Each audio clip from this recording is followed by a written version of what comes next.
The Sun swallows the Earth. In about 5 billion years, the Sun runs out of hydrogen to burn in its core and starts fusing helium instead. Think of the Sun like a campfire that's burned through all the good logs and starts tossing in wet, heavier wood instead. It puffs up and gets messy. That process makes it swell into a red giant, expanding outward at roughly 1 solar radius every 100,000 years. Mercury and Venus get consumed almost immediately, like 2 marshmallows held way too close to that fire.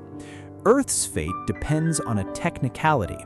The Sun is also losing mass as it expands, which loosens its gravitational grip, like a hand slowly relaxing its hold on a leash. Some models say Earth drifts to a slightly wider, safer orbit.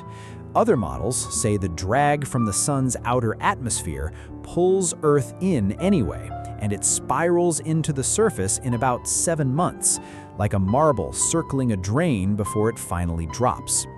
Either way, the oceans boil off long before any of that matters. Not a bad way to start the list, all things considered. The Milky Way collides with Andromeda. Andromeda is currently closing in on us at about 110 kilometers per second, and in roughly 4 billion years, the 2 galaxies merge into one. Here's the part that sounds worse than it is. With over 1 trillion combined stars, actual star-to-star collisions are almost statistically impossible because space is mostly empty. Imagine 2 enormous swarms of fireflies flying straight through each other in a football field. They mix together, but almost none of them actually crash. Instead, gravity reshapes both galaxies entirely, flinging some stars into deep intergalactic space and dragging others into violent new orbits. The merger triggers a wave of new star formation as gas clouds slam together and collapse, like stirring 2 batches of cake batter and getting little pockets that suddenly bake on their own. Our solar system likely survives, just relocated to a completely different part of the sky. Congratulations, you get a new galactic address and no say in the move. Every star eventually goes dark. Stars are giant fusion reactors, and fusion requires fuel. So once the hydrogen and helium run out, the lights go out for good. Picture every star like a birthday candle. Some are thin and burn fast, some are thick and last for hours, but every single one eventually gutters out. Small stars like red dwarfs burn slowly and could last up to 10 trillion years before fading into black dwarfs. Larger stars burn fast and violent, ending in supernovae that either leave behind a neutron star or collapse into a black hole. Once a star dies, no new light comes from that point in the sky ever again. Estimates put the last active star burning out somewhere around 100 trillion years from now. After that, the universe still exists. It's just permanently, uniformly dark, like a stadium after the very last light gets switched off and nobody's left to flip it back on. The era of black holes. With no stars left to form, black holes become the dominant objects in the universe, slowly pulling in whatever gas, dust, and debris remains, like slow vacuum cleaners with nothing left to compete with. Even black holes aren't permanent, though. Through a process called Hawking radiation, black holes very slowly leak energy and lose mass over time, the same way a leaky tire loses air so slowly you'd never notice day to day. For a black hole with the mass of a galaxy's core, that evaporation process takes roughly 10 to the power of 100 years. That number is so large it's functionally meaningless to a human brain, but the universe has nothing but time to spend on it. Eventually, even the black holes are gone. Proton decay, if it happens at all. Some theoretical physics models predict that protons, the particles at the core of every atom, are not actually stable forever. Think of every atom like a brick, and every brick is technically made of proton glue holding it together. This theory says that glue might quietly give out eventually. If proton decay is real, then every remaining atom in the universe eventually breaks down into lighter particles and radiation. That means literally everything. Planets, dead stars, your own atoms if you were somehow still around, stops being matter at all. This hasn't been confirmed experimentally, so it's a maybe on the list. But if it's true, it doesn't just end life, it ends the concept of stuff existing in any solid form. The Big Freeze. This is currently considered the most likely outcome, based on the fact that the universe's expansion is accelerating, not slowing.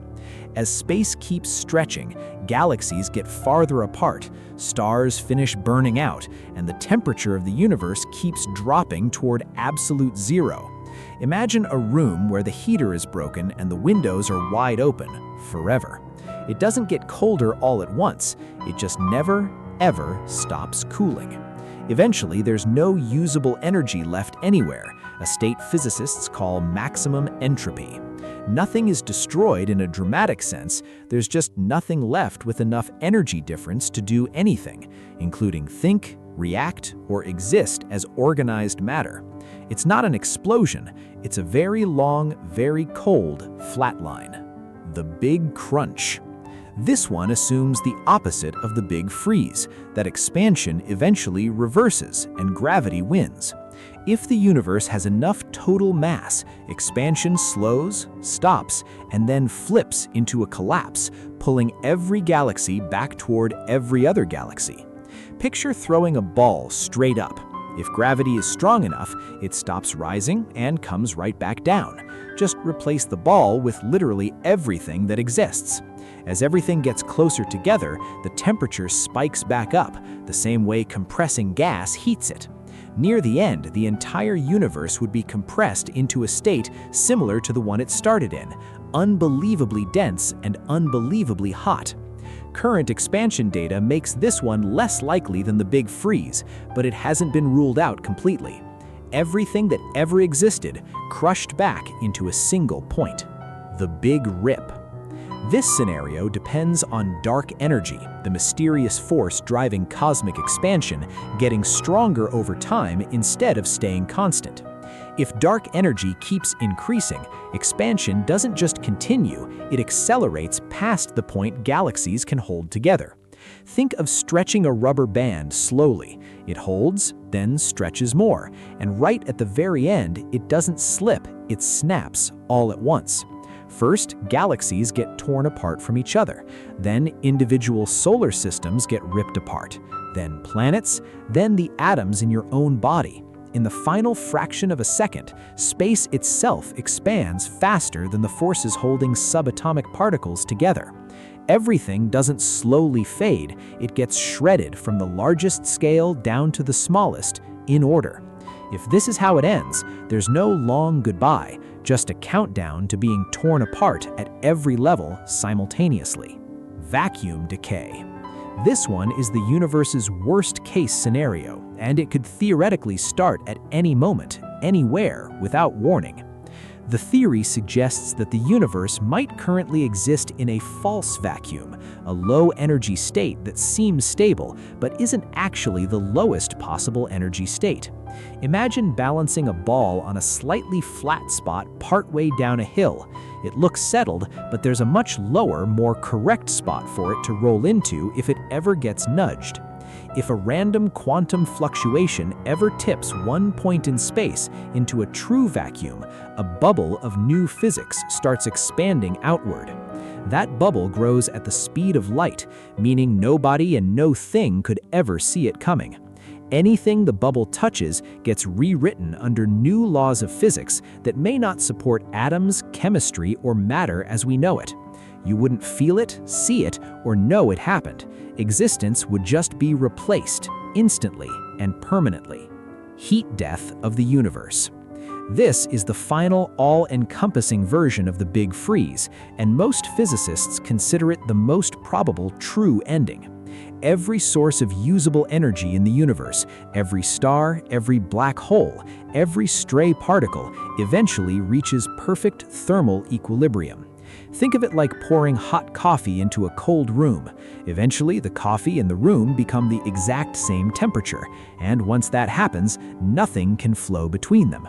No temperature differences means no energy can move, and no energy movement means no chemistry, no motion, no light, no information. Time technically keeps going, but nothing distinguishes one moment from the next, ever again. It's not cold and it's not hot. It's just permanently, silently finished. Did you enjoy this video? Make sure to subscribe and hit that bell icon to never miss any of our future videos.